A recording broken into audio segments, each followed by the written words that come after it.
માથી સુવાર્તાના 5મા અધ્યાયની 38થી જે 48 કલમ છે એમાંથી આપણે શિક્ષણ મેળવવાના છે. એ પહેલાં કોઈને 44મી કલમ મળે તો ઝડપથી વાંચી લો, મોટેથી વાંચજો.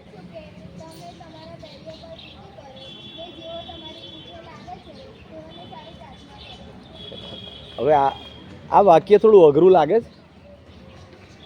લાગે છે. તમારા વેરીઓ પર પ્રીતિ કરો. તમારો કોઈ દુશ્મન હોય, તમારા બરાબરની જામી ગઈ હોય, બે બહેનપણીનો બરાબર ઝઘડો થઈ ગયો હોય અને પછી પ્રેમ કરવાની વાત આવે તો કેવું લાગે? તમને કેવું ફીલ થાય? આપણે શું કરીએ? આપણી માણસોની, હું કે તમે કે જગતના બધા લોકો, એક આપણી રીત હોય છે કે તું મને ના બોલાય તો મને તારી નહીં પડી, હું તને ના. પતિ પત્ની બી આવું કરે. પતિ પત્નીને ઝઘડો થાય ને તો એકનું મોં આમ હોય ને પતિનું મોં આમ હોય. થાળી પીરસે તો પેલી બૈરી આમ થાળીને ફેંકે, પતિ આવે. વાસણો ઘસે તો વાસણો ખખડાવે. પેલો પતિ દરવાજો જોરથી બંધ કરીને નોકરી જાય અને છોકરાને કહે બેટા હું રાત્રે મોડો આવીશ, સંભળાવે બૈરીને. આ વાક્ય બહુ અઘરું છે. વૈરી પર પ્રેમ કરો બહુ અઘરો છે. બૈરી નહીં, વૈરી બોલ્યો. ભાઈ હું વેરી, વૈરી બોલ્યો, બૈરી નહીં બોલ્યો. બે શબ્દો સરખા છે. પણ બાઇબલનું શિક્ષણ છે ને આખા જગતના પુસ્તકોથી બેટા બહુ ડિફરન્ટ છે. બાઇબલનું શિક્ષણ બહુ ગજબ છે. તો આ કલમ કહે છે કે તમારા વૈરીઓ પર પ્રીતિ કરો ને જેવો તમારી પૂંઠ, એટલે જે તમારી પાછળ પડી ગયું ને, ખઈ કપૂજી નહીં કહેતા, આ તો શું મારી પાછળ પડી ગયા છે, એને સારું પ્રાર્થના. દુશ્મનનું નામ લઈને પ્રાર્થના કરીએ કે પ્રભુ તમે એને આશીર્વાદ આપો, તો શબ્દો જ ના નીકળે. સાચી વાત છે, અમે લોકો પસાર થઈએ છીએ, શબ્દો જ ના નીકળે. હું તમને સંદેશો આપું છું પણ મારા માટે બી અઘરું છે અને પાદરી સાહેબ માટે બી અઘરું થાય. કેમ કે માણસોની એક માનસિકતા હોય છે. આપણે માણસો છે બધા, બરાબર, પાપી છે આપણે, એટલે એ સ્વભાવ આપણામાં છે. પણ બાઇબલ કહે છે કે આવું કરવાનો પ્રયત્ન કરો તમે. તો આપણે શીખીએ છીએ માથેની સુવાર્તાના 5મા અધ્યાયમાં. મેં તમને અગાઉ કીધેલું કે જે 3 અધ્યાય છે માથીમાં, 5મો અધ્યાય, 6ઠ્ઠો અધ્યાય, 7મો અધ્યાય, એ ગિરી પ્રવચન કે પહાડ પરનું ભાષણ, આપણે કંઈ પણ શબ્દો વાપરી શકીએ. એમાં પ્રભુ ઈસુ ખ્રિસ્તે બહુ જબરજસ્ત શિક્ષણ આપ્યું. તમે એ 3નો અભ્યાસ કરો એટલે જાણે તમે આખું બાઇબલ અભ્યાસ કરી નાખ્યો. જૂના કરારની વાતો એ લખી છે અને નવા કરારની વાતો પણ અહીંયા લખવામાં આવેલી છે. તો એક દિવસે એક રોમાનિયા નામનો જે દેશ છે વિશ્વમાં, એના જેલની અંદર એક નવા કેદીને લાવવામાં આવ્યો. અને જ્યારે આ કેદી આવ્યો ત્યારે જોયું કે એના ચહેરા પર કોઈ નૂર નહોતું. સાવ દુબળો પાતળો બની ગયેલો, સુકાઈ ગયેલો, આંખો ઊંડી ઉતરી ગયેલી. પણ જેલમાં રહેલા બીજા કેદીઓમાં એક જણે ઓળખી નાખ્યો કે આ છે કોણ? અરે કે આ તો કેપ્ટન પોપેસ્ક્યુ છે. પછી ઓળખાણ પડી કે આ તો એક પોલીસ અધિકારી હતો, સામ્યવાદી પોલીસ અધિકારી હતો. અને આ પોલીસ અધિકારી એક ખ્રિસ્તીઓની સતાવણી કરતો હતો, ખ્રિસ્તીઓને રીબાવતો હતો. એકવાર શું થયું, એક નાનો એની ઓફિસમાં બેઠેલો આ કેપ્ટન પોપેસ્ક્યુ, અને એક છોકરો આવ્યો નાનો, અને ગુલદસ્તો લઈને આવ્યો હતો ફૂલનો, અને ઓફિસમાં જઈને લો સાહેબ આ ગુલદસ્તો. એટલે આ માણસે કીધું, પોલીસ અધિકારી, કે મને શા માટે તું આ ગુલદસ્તો આપે છે? તો કે સાહેબ તમે મારી માને મારી નાખી હતી, આજે મારી માની બર્થડે છે. હું દર બર્થડે પર મારી માને ગુલાબના ફૂલો, ગુલદસ્તો આપું છું, પણ આજે મારી માં નથી, હું કોને આપું? તો હું આ ગુલદસ્તો તમને આપું છું. તમે જઈને તમારા છોકરાની માને આ ગુલદસ્તો આપજો અને એમને કહેજો કે હું એમને પ્રેમ કરું છું. આ વાક્યથી આ સામ્યવાદી પોલીસ અધિકારનું હૃદય પીગળી ગયું કે મેં આ નાના છોકરાની માને મારી નાખી, પણ એ તો મારા છોકરાની માને એટલે એની પત્નીને કેટલો પ્રેમ કરે છે, મને ગુલદસ્તો આપ્યો. એના મનમાં વેર નથી. એણે કીધું કે મારા પ્રભુએ મને શીખવાડ્યું છે કે વૈરીઓ પર પ્રેમ કરો. એટલે આ પોલીસ અધિકારી એનું હૃદય પીગળી ગયું અને પછી એણે સરકારની વિરુદ્ધ કામ શરૂ કર્યું. એટલે ખ્રિસ્તીઓને રીબાવવાનું બંધ કર્યું. એટલે સરકારે એને પકડ્યો અને એને જેલમાં નાખી દીધો. એક નાના છોકરાના પ્રેમભર્યા વાક્ય અને પ્રેમભર્યા વર્તનને કારણે આ માણસનું જીવન આખું બદલાયું. જે ક્રૂર હતો એની જગ્યાએ એ પ્રેમાળ બની ગયો. હવે આપણે જે શીખીએ છીએ કે વેરીઓ પર પ્રેમ કરો, તો 38મી કલમ તમે વાંચો, મનમાં વાંચી કાઢો ઝડપથી. આંખને બદલે આંખ ને દાંતને બદલે દાંત. નિર્ગમન 21 ને 24 નિયમ આપ્યો છે. એની નિયમ અહીંયા પ્રભુ ઈસુ ખ્રિસ્તે બોલ્યા છે, આંખને બદલે આંખ. હવે આપણે શીખીએ છીએ વૈરીઓ પર પ્રેમ કરો, પણ આંખને બદલે આંખ અને દાંતને બદલે દાંતનો અર્થ એવો કે દાખલા તરીકે તમે જો મારી આંખ ફોડી નાખી હોય તો તમારી આંખ ફોડી કાઢવાની. સમજ્યા ને? ખ્યાલ આવી ગયો? નિયમ એવું કહે છે કે જેણે જે પ્રકારનો ગુનો કર્યો હોય એવી જ સજા એને કરવાની. જો તમે મારા દાંત તોડી કાઢ્યા હોય તો તમારા દાંત તોડી નાખ. હવે જો આંખને બદલે આંખ લેવામાં આવે તો શું પરિસ્થિતિ થાય કહો જોઈએ? શું થાય? આંખને બદલે આંખ લઈ લેવામાં આવે કે દાંતને બદલે દાંત લઈ લેવામાં, તો શું વિશ્વમાં શું થાય કહો જોઈએ? આખું વિશ્વ આંધળું થઈ જાય અને આખું વિશ્વ બોખું થઈ જાય, હે ને? આ નિયમ કેવો છે? આંખને બદલે આંખ. જેવું કરીએ છે ને, ગુજરાતી કહેવાય જેવું કરો એવું ભરો. પણ બાઇબલ એનાથી જુદું શિક્ષણ આપે છે. શું કહે છે? એવું લખેલું છે, એવું તમે સાંભળ્યું છે, પણ હું તમને કહું છું. પ્રભુ ઈસુએ શું કીધું? પણ હું તમને કહું છું કે જે ભૂંડો હોય એની સામા ન થાવ. એટલે આંખને બદલે આંખ લેશો નહીં. ભલે તમને નુકસાન થાય પણ તમે સામેનાને નુકસાન કરશો નહીં. આ જે કાયદો હતો, માણસને નુકસાન પહોંચાડે એવું જ નુકસાન એને પહોંચાડવાનું. પણ આ સિદ્ધાંતથી આખા વિશ્વમાં અરાજકતા ફેલાઈ જાય.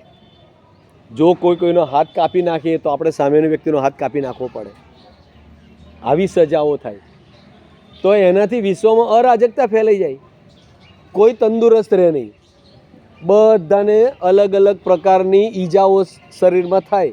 કારણ કે દરેકને કોઈક રીતે, દાખલા કોઈ અપશબ્દ બોલે તો જીભ કાપવી પડે ને, તો બધા બોબળા થઈ જાય. કોઈ લાત મારી હોય તો પગ કાપવો પડે, કોઈ મુક્કો માર્યો હોય તો હાથ કાપવો પડે, હે ને? અરાજકતા. એટલે પ્રભુ ઈસુએ કીધું કે ના, આ નિયમ હતો ખરો, પણ હું તમને નવો નિયમ આપું છું કે તમે આંખને બદલે આંખને, દાંતને બદલે દાંત નહીં. તમે એને ભૂલી જાઓ. અને શું? એની સામે, ભૂંડાની સામે ભૂંડા થવાય? આપણને કૂતરું બચકું ભરે તો આપણે કંઈ કૂતરાને બચકું ભરવા જવાય? ના જવાય. તો સામેની વ્યક્તિ આપણને અપશબ્દ બોલ્યા તો આપણે બોલાય? ના બોલાય. સીધી વસ્તુ છે. આપણે એના જેવું નહીં બનવાનું, હે ને? ખ્રિસ્તીપણું બેટા આ છે. ખ્રિસ્તીપણું બહુ આમ લાગે તો બહુ અઘરું પણ છે, હે ને? લોકોને માફી આપવી એ સહેલું કામ નથી. જ્યાં હું તને માફ કરું છું તે મારો ગુનો, તું મારો મિત્ર છે જ, તું મારી બહેનપણી છે જ, એવું કહેવું બહુ અઘરું છે. પણ એવું કરવાથી એક કીધું પહેલાં ગવડાવતો હતો તમને યાર, સે sorry to those you hurt. જેણે તમને દુઃખ પહોંચાડ્યું છે એને તમે માફી આપો, હે ને? And you will be friend again. તમે પાછા મિત્રો બની જશો. પણ દુશ્મની કાઢીશું તો દુશ્મની વધતી જશે, દુશ્મની વધતી જશે. ભારત દેશમાં કેટલા બધા રાજ્યોમાં વેર પ્રથા ચાલે છે. વેર પ્રથા એટલે એક કુટુંબને બીજા કુટુંબની વચ્ચે ઝઘડો હોય અને એક કુટુંબ પેલા કુટુંબના સભ્યને મારી નાખે તો એના બાળકો મોટા થઈને સામેના કુટુંબને મારી નાખે. પેલાના છોકરા ઊભા થાય ને પેલામને, એટલે સામે વર્ષો સુધી એકબીજાનું ખૂન કરતા. એવી ભારતમાં કેટલા બધા રાજ્યોની અંદર હવે વેર પ્રથા ચાલે છે, અને વેર પ્રથાને કારણે કુટુંબો બરબાદ થઈ જાય છે. અને એટલા માટે બાઇબલનું શિક્ષણ ખૂબ જ મહત્ત્વનું છે. જો આપણે વેર વાળીશું તો આપણે નિષ્ફળ જઈશું. આપણો ગોલ શું છે? આપણા જીવનમાં આપણે આગળ વધવાનું. તમે રસ્તામાં ચાલતા જાઓ અને ખાડો આવે તો તમે પાછા ના વળી જાઓ, હે ને? તમે એને વટોળી જાઓ, યા તો બીજો રસ્તો અથવા તો કૂદીને. તમે રસ્તામાં જાઓ ને જો ઠોકર લાગે એવો પથ્થર આવે તો તમે એ પથ્થરને કદાચ ખસેડીને આગળ વધશો અથવા તેને ઓળંગી જશો. કેમ? તમારે આગળ વધવું છે. એવી રીતે આપણા જે દુશ્મનો છે ને, જેઓ આપણને પરેશાન કરે છે, એક પ્રકારના પથ્થરો છે. આપણે એમને ઓળંગી જવાનું છે. આપણે ચાલતા હોય ને પથ્થરની ઠોકર વાગે આપણને અંગૂઠાને, તો આપણે એને ફરી લાત મારીએ છીએ કે મને કેમ ઠોકર મારી? કેમ? ઈજા તો આપણને જ થવાની છે, હે ને? એથી કરીને બાઇબલ કહે છે કે તમારે આ નિયમને બદલી નાખવાનો ને ઈશ્વરે કાયદાને રદ કર્યો. આ જૂના કરારના આ કાયદાને આંખને બદલે આંખ અને દાંતને બદલે દાંત, એ કાયદાને રદ કર્યો અને નવો નિયમ આપ્યો. અને શું કીધું? જે કોઈ તારા જમણા ગાલ પર તમાચો મારે તેની તરફ બીજો પણ ફેરવા. બહુ અઘરું ને? કોઈ આપણને તમાચો, કોઈની તાકાત છે કે તમાચો મારે? હે ને? આપણે કહે તું શું તારી તાકાત છે કે તું મને મારે? પણ બાઇબલ શું કહે છે? તને તમાચો મારે તો અહીં બી માર, બીજો ગાલધર. પ્રભુ ઈસુ ખ્રિસ્તે આ શિક્ષણ આપ્યું. એનાથી શું બને છે ખબર છે? તમાચો મારે અને તમાચો મારવાથી વેર વધે છે, પણ તમાચો મારે અને માફી આપવાથી વેર સમી જાય. શેતાનને તક મળતી નથી. બે જણા તલવાર લઈને લડવા નીકળે તો શું થાય? બંને મરે. પણ બે જણા તલવાર લઈને નીકળે, એક જણ તલવારને મ્યાનમાં મૂકે, શું થાય? ઝઘડો સમી જાય. કોઈકે તો ઝઘડો સમાવવો પડે, તો એ ઝઘડો આપણે સમાવવાનો, કારણ કે બીજાને ખબર નથી. તો શું કીધું? કોઈ તારા જમણા ગાલ પર તમાચો મારે તેની તરફ બીજો પણ ફેરવ. અને શું કહે છે? જે તારું બદન લેવા સારું તારા પર દાવો કરે તેને તારો અંગરખો પણ. કોઈ તારી વસ્તુ છીનવી લે તો લે ભાઈ આ બીજી વસ્તુ પણ લે, આ બીજું લઈ લે. તારે જરૂર છે તો લઈ લે, હે ને? કોઈ તારું પડાવી લે તો તારી બીજી વસ્તુ, કારણ કે એને જરૂરિયાત છે, તું એને આપી. અને એથી કરીને પ્રભુ ઈસુ ખ્રિસ્તે આપણને એક સોનેરી નિયમ આપ્યો છે. એ નિયમને ખ્રિસ્તીઓ તરીકે મારે ને તમારે એને આગળ વધારવાનો, એને વહન કરવાનું, એને લઈને ચાલવાનું છે. અને જ્યારે એને લઈને ચાલીએ ત્યારે આપણે એ પ્રમાણે ખ્રિસ્તના બાળકો બની શકીએ છીએ. ખ્રિસ્તના બાળક બનવા માટે ઘણું બધું જતું કરવું પડે છે, ઘણું બધું. આપણું માન સન્માન પણ આપણે બાજુ પર મૂકવું પડે છે, અભિમાન એને પણ બાજુ મૂકવું પડે છે. પણ જ્યારે માફી માગીએ છીએ ત્યારે આપણે એક વેંત મોટા થઈએ છીએ. માફી માગનાર કદી નાનો માણસ બનતો નથી. તમે પ્રભુ ઈસુનું જીવન જોયું ને? એમને લોકોએ કીધું ભૂતોનો સરદાર કીધું, હે ને? પ્રભુ ઈસુને મુક્કીઓ મારી, એમની પર થૂક્યા, તમાચા માર્યા, એમને વધસ્તંભ લઈને ચડાવ્યા, સાટકા માર્યા, ખિલ્લા માર્યા. અને તોય શું કીધું? બાપ તેઓને માફ કર, કેમ કે તેઓ જે કરે છે એ તેઓ જાણતા. કેટલું જબરજસ્ત! હાથમાંથી લોહી નીકળતું હોય, હે ને? પગમાં લોહી નીકળતું હોય અને લટકી રહ્યા હોય, આમ ખિલ્લાના આધારે શરીર લટકી રહ્યું હોય. આ હાથ દુખતા હોય 3-4 કલાક પછી તમે હાથને થોડો ઊંચો રાખજો, તમારો હાથ નીચો નહીં થાય, આ હાથ રહી જશે. લોહીને પાણી નીકળતું હોય, ડિહાઇડ્રેશન, તરસ લાગી હોય, ચક્કર આવતા હોય, ઉલટીઓ થતી હોય, લોહીને પાણી નીકળે ને શરીરમાંથી, આપણને ઉલટીઓ થવા લાગે. આવી વિકટ પરિસ્થિતિમાં પ્રભુ ઈસુએ માફી આપી. અને એટલા માટે આજે દુનિયા પ્રભુ ઈસુને યાદ કરે છે ને 2000 વર્ષ પછી. પેલા લોકોને યાદ નથી કરતા, રોમન સૈનિકોને, પણ પ્રભુ ઈસુને આજે લોકો યાદ કરે. આ માફીનું દુનિયામાં મોટું ઉદાહરણ એ પ્રભુ ઈસુ ખ્રિસ્ત છે. અને એથી કરીને બાઇબલ એ શીખવે છે કે જેવું હું ઈચ્છું કે તમે મારી સાથે વર્તો એવું મારે પણ તમારી સાથે વર્તવાનું. હે ને? આપણે એવી ઈચ્છા રાખીએ કે લોકો મને માન આપે તો આપણે પણ બીજાને માન આપવું જોઈએ. અને પછી કે છે 41મી કલમ, જો કોઈ બળાત્કારથી તને એક ગાવ લઈ જાય તેની સાથે 2 ગાવ લઈ જાય. કોઈ તમને કે ચલ મારી જોડે અહીંયા ચલ, તમને બળજબરીથી લઈ જાય તો કે ચલ ને, તારી જોડે 1 ગાવ નહીં 2 માઈ લઈ આવું છું. હે ને? બાઇબલ કહે છે કે તમે હંમેશા લોકોની સાથે પ્રેમથી વર્તો. પછી 42મી કલમ, જે કોઈ તારી પાસે માગે છે તેને તું આપ, અને તારી કને જે ઉછીનું લેવા ચાહે તેનાથી મોં ન ફેરવ. કોઈકની જરૂરિયાત હોય ને આપણા ઘરે કશુંક લેવા આવ્યા હોય તો આપણી પાસે જે છે એમાંથી થોડુંક એને આપણે હેલ્પફુલ થઈ શકીએ છીએ. બરાબર? તમારી પાસે તમે પરીક્ષા આપવા જાઓ અને તમારી બાજુમાં કોઈક બેઠું હોય પરીક્ષા આપવાની, ઇનકેસ એની પેનમાં ઇંક ખલાસ થઈ ગઈ, તમારી પાસે 2 પેન હોય તો તમે એને આપી શકો. આ એક નાની હેલ્પ છે. જરૂરિયાત છે, તમારી પાસે 2 વસ્તુ છે, તમે એને હેલ્પફુલ થશો. તમારી પાસે રબર છે એની પાસે નથી, તમે ફૂટપટ્ટી છે એની પાસે નથી, તમે એને હેલ્પફુલ થશો. આવી નાની નાની વસ્તુઓની અંદર આપણે સારાપણું બતાવી શકીએ છીએ. તો હવે આપણે જોઈએ છે કે આંખને બદલે આંખ ને દાંતને બદલે દાંત, એની જગ્યાએ પ્રભુ ઈસુએ કીધું કે તું એની પૂંઠે ન લાગ. એનો અર્થ થાય કે તું એને માફી આપ. અહીંયા લખ્યું છે 39 કલમ, ભૂંડો એની સામા ન થા. માફી આપો.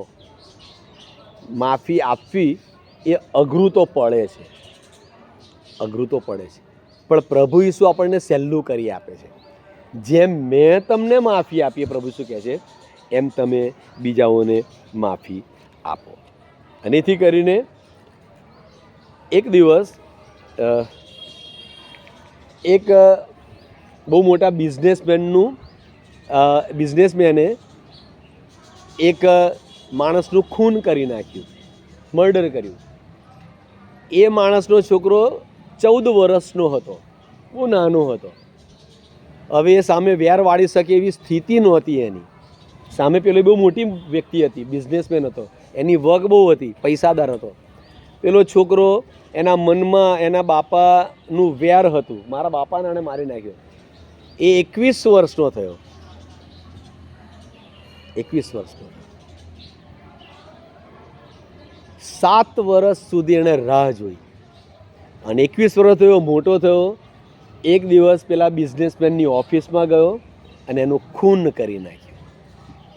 7 વર્ષ સુધી એણે એના વેરને શરીરમાં, મગજમાં અને હૃદયમાં સંઘરી રાખ્યું. 7 વર્ષ સુધી એ બળિયા કર્યો અને જ્યારે મોટો થયો ત્યારે એને પેલા બિઝનેસમેનનું ખૂન કર્યું. 21 વર્ષે એ જેલમાં ગયો. એનું જીવન બરબાદ થયું ને.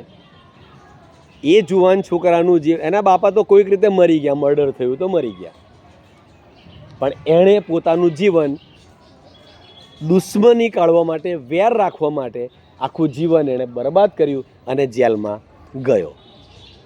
એટલે વેર રાખવું એ આપણું જિંદગી બરબાદ કરે છે. તમારા મગજમાં એ જ વિચાર, મને આણે આ બોલી ગયા. તમને ઊંઘ નહીં આવે, તમને માથું દુખવા લાગશે, તમને બેચેની લાગશે, તમને ખાવાનું નહીં ભાવે, પણ તમે એમ કહેશો ભલે બોલી ગયા, હું એને માફી આપું. તમે રિલેક્સ થઈ જશો, એકદમ રિલેક્સ. હે ને? અને પછી શું થશે? સામેની વ્યક્તિએ જેણે તમારું ખરાબ કર્યું છે એને શરમ લાગશે, અરે રે મેં તો આને આવું કર્યું, એ તો મને આટલો પ્રેમ કરે છે. એટલે બાઇબલ એમ કહે છે કે તમે ક્ષમા આપો. હવે આપણે બીજાને કેમ ક્ષમા આપવી જોઈએ? એફએસીને પત્ર 4 અધ્યાય 31-32 કલમ કોઈ વાંચો. એફએસી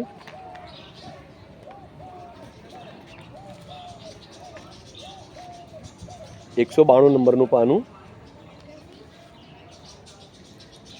4 અધ્યાય 31 ને 32 કલમ.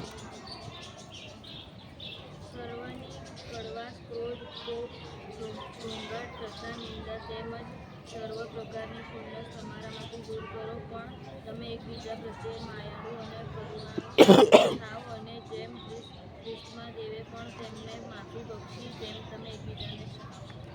કેટલું સરસ લખ્યું છે. તમારામાં સર્વ પ્રકાશની કડવાશ દૂર કરો, સર્વ પ્રકારનો ક્રોધ દૂર કરો, કોપ દૂર કરો, ઘોંઘાટ દૂર કરો, નિંદા દૂર કરો, અને ખુન્નસ. ખુન્નસ આમ આમ આપણે એવું આમ શરીરને ધ્રુજારી આવી જાય, ખુન્નસ આવે આપણને, એટલે આપણા શરીરમાં બ્લડ એકદમ ફાસ્ટ દોડવા લાગે. ફાસ્ટ દોડવા લાગે એટલે આપણા હૃદય ઉપર વજન આવે, કારણ કે હૃદય જે નોર્મલ ચાલતું હોય ને, પછી જ્યારે બ્લડ ફાસ્ટ ફરે એટલે હૃદય ફાસ્ટ ચાલે. 1 મિનિટમાં 72 વાર હૃદય ધડકે ને, હે ને 72 વાર ધડકે 1 મિનિટમાં.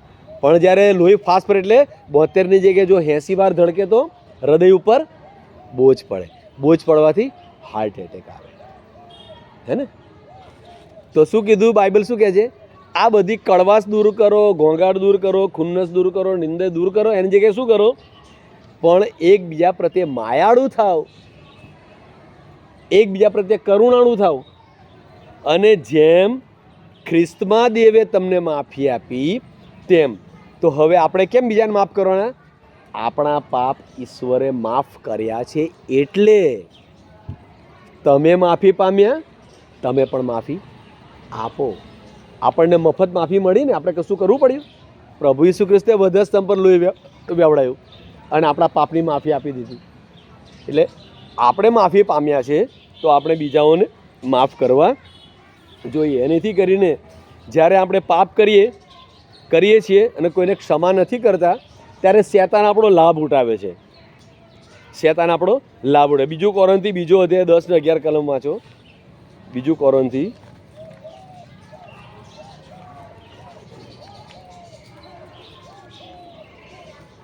10 અને 11 કલમ. પણ જેને તમે કંઈ પણ માફ કરો છો તેને હું પણ માફ કરું છું. કેમ કે જો મેં પણ કંઈ પણ માફ કર્યું હોય તો જે માફ કર્યું છે તે તમારે લીધે ખ્રિસ્તની સમક્ષ માફ કર્યું છે, કે જેથી શૈતાન આપણા પર જરાય ફાવી ના જાય, કેમ કે આપણે તેની યુક્તિઓથી અજાણ્યા નથી. હા, શેતાન તક શોધે છે કે તમને ગુસ્સો ક્યારે આવે, હે ને, તમને ક્રોધ ક્યારે આવે, તમે ક્યારે નિંદા કરો, તમે ક્યારે ખુન્નસ નીકાળો. શેતાન તક શોધે. એટલે શેતાનને તક આપવાની નહીં. જ્યારે તમે એકબીજાને માફ કરો છો ત્યારે શેતાન એ હારી જાય છે અને તમારાથી દૂર જતો રહે છે. તો આપણે કેવી રીતે માફી આપી શકીએ? તો સૌથી પહેલાં આપણા ક્રોધને ઓળખવો પડે, આપણા ગુસ્સાને ઓળખવો પડે કે શું મને વાતે વાતે ગુસ્સો આવે છે, નાની નાની વાતે ગુસ્સો આવે છે. તો તમારે એને ઓળખીને એની પર તમારે એ લાગણી ઉપર કાબૂ મેળવવો પડે, તમારા ગુસ્સા ઉપર કાબૂ મેળવવો પડે. અને જ્યારે તમે એ લાગણીને ઈશ્વરને સોંપો છો, પ્રભુ મને બહુ ગુસ્સો આવે છે, તો પ્રભુ તમારામાંથી એ ગુસ્સાને દૂર કરશે. બીજું છે કે પ્રભુ ઈસુનો જે પ્રેમ છે એ આપણે એકબીજા પ્રત્યે દર્શાવી શકીએ, ત્યારે આપણે માફી આપી શકીએ છીએ. જો એકબીજા પ્રત્યે આપણે પ્રેમ નહીં દર્શાવીએ તો આપણે માફી આપી શકીશું નહીં. પ્રેમની લાગણી આપણા હૃદયમાં આવી જોઈએ. તો કેવો પ્રેમ? અર્પી દેતો પ્રેમ. તો અર્પી દેતો પ્રેમ કોને કહેવાય? પ્રભુ ઈસુ ખ્રિસ્તે વધસ્તંભ પર પોતાનું બલિદાન આપ્યું ને, એને અર્પી દીધો પ્રેમ કહેવાય. કોઈ તારી પાસે બદન લેવા આવે તો અંગર ખોયાલ, કોઈ તને 1 ગાવ લઈ જાય તો 2 ગાવ જા. અર્પી દેતો પ્રેમ. અને એથી કરીને આગાપે પ્રેમ કહેવાય છે. અર્પી દેતો પ્રેમ એને આગાપે પ્રેમ કહેવાય છે. એવો પ્રેમ પ્રભુ ઈસુ ખ્રિસ્તની મારફતે આપણે કરી જોઈએ. ત્યાર પછી જાગૃતતા, સાવચેતપણું અથવા સભાનપણું. જ્યારે કોઈ આપણું ખરાબ કરે છે ત્યારે સાવચેત થવાનું કે મારાથી ખરાબ થવું જોઈએ નહીં. જો જાગૃત નહીં રહે તો શેતાન આવશે અને બી રોપી જશે અને તમારી પાસે પણ પાપ કરાવશે. શા માટે બીજાના અપકૃત્યનો બદલો હું અપકૃત્યતાથી આપું? હે ને. ભારત દેશની આઝાદી મળી એમાં ગાંધીજીએ એક ગાલ પર તમાચો મારે તો બીજો ધર એનો ઉપયોગ કરીને ગાંધીજીએ આઝાદી પ્રાપ્ત કરી છે. કારણ કે બ્રિટિશરો એ ખ્રિસ્તીઓ હતા અને બાઇબલના આધારે ભારતને આઝાદ કરવામાં આવ્યું છે. અને એથી કરીને આપણે આપણા જીવનમાં એ પડકાર લઈ શકીએ છીએ કે મારે બીજાઓ પ્રત્યે પ્રેમાળ બનવાની જરૂર છે અને માફી આપવાની જરૂર છે. પ્રાર્થના કરીએ. પ્રભુ, આ સમયને માટે આભાર માનીએ છીએ. દીકરીઓની સાથે સંગત આપી આજે પ્રભુ અમે એ બાબતો શીખી શક્યા છીએ કે અમારા વૈરીઓ ઉપર અમારે પ્રેમ કરવાનો છે. અમારામાં રહેલી તમામ પ્રકારની જે નબળાઈઓ છે, પાપ છે, ભૂંડાઈ છે, એ પ્રભુ ઈસુ ખ્રિસ્તને અમે સમર્પિત કરી દઈને તેમાંથી અમે મુક્તિ પ્રાપ્ત કરીએ અને અમે પ્રેમાળ હૃદય પ્રાપ્ત કરીએ. અમારા વૈરીઓ ઉપર અમે પ્રેમ કરીએ અને તેઓને માટે સારું જ કરીએ. આ શિક્ષણને આ દીકરો યાદ રાખે, પોતાના જીવનમાં ઉતારે અને પોતાના આયુષ્યના દિવસો ભર એ પ્રમાણે વર્તવાને માટે તમારી કૃપા તમે તેઓ પર વરસાવો. પ્રાર્થના પ્રભુ ઈસુ ખ્રિસ્તના નામમાં સાંભળો અને માન્ય કરો. આમીન.